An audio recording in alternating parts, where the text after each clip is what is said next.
So Warren's been caught in a lie, and I know the reason why these are the top 5 examples of her being an absolute racist fraud. Here's what's important about this. I know everyone really doesn't like her, so we'll give you the reasoning here. We'll list some of the examples that many of you have probably forgotten. I forgot about one. Number one, I had completely forgotten about until actually it was brought to my attention by Reg, our researcher. What really matters here is that she profited from this lie. Yeah, she played off of it for years. And this is, again, why would she lie? We've talked about it with Me Too movement.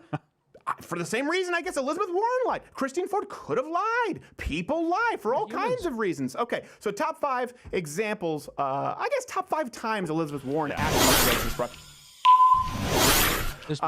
Number 5, she repeatedly used the heritage as a talking point in political campaigns. So the one I love is the story of her mother being discriminated against because she was part Cherokee. This is the actual My mom clip. and Dad were very much in love with each other, and they wanted to get married. And my father's parents said, absolutely not. You can't marry her because she's part Cherokee and she's part Delaware. Wait, are you just rehashing Pocahontas? I think she's rehashing Pocahontas. That means her dad is 100% a moron and a racist. Yes. So it's like he's real racist and also an idiot. He's also an idiot. Yeah. Which leads us actually right into the next one, reason number 4, or I guess example number 4. What's funny, she doubled down on the native, the heritage. Are we supposed to say Native American? I don't know. Native is fine. Native is good. Two-spirited. Well, the point is she didn't. Because she actually said that her papa had, quote, high cheekbones, like all the Indians do. My Aunt B has walked by that picture at least 1,000 times, remarked that her father, my papa, had high cheekbones like all of the Indians do, because that's how she saw it. And my Uncle Redskin. Example number 3, she identified as Native American during her teaching career at Harvard. This comes from Boston Globe here. I think we have this as an overlay. So, but by the way, there's a huge difference between saying I have some Cherokee in my blood, in my ancestry somewhere, which, by the way, most people do. Yeah. And that's because of intermarrying. This idea of genocide, actually, they intermarried quite a bit. There are more, 1/16 Cherokee, Comanche, whatever, Native Americans, partial Native Americans than ever before in the history of this country. But there's a big difference between saying I might have some Native American blood in me and actually checking the Native American box instead of white, which is what she did for Harvard. It's the exact opposite of Sean King, who claimed he was the victim of a hate crime because he was black, but then he checked Caucasian when filing the report. Let's bring this to another example. Harvard actually reported Warren as a Native American in their federal diversity statistics. The law review touted her as being one of the first.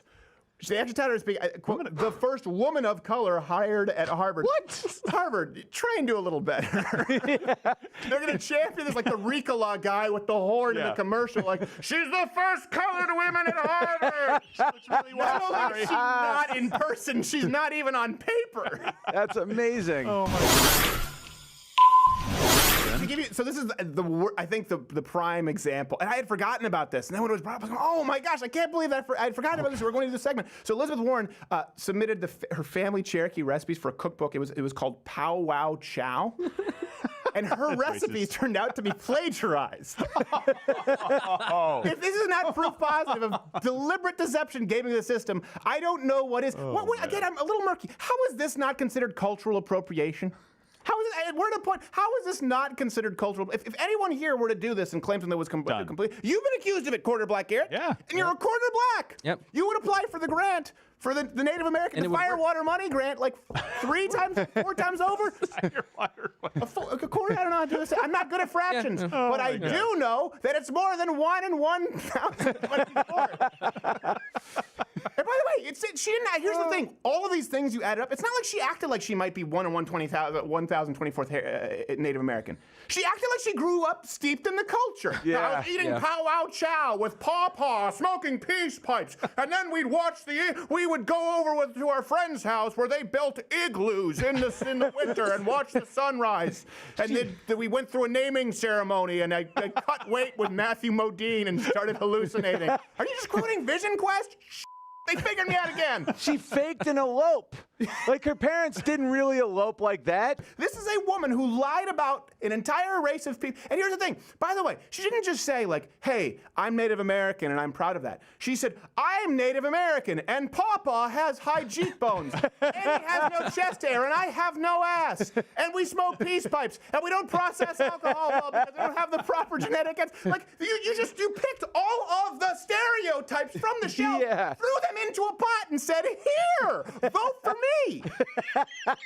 She doesn't even drive a Jeep Cherokee.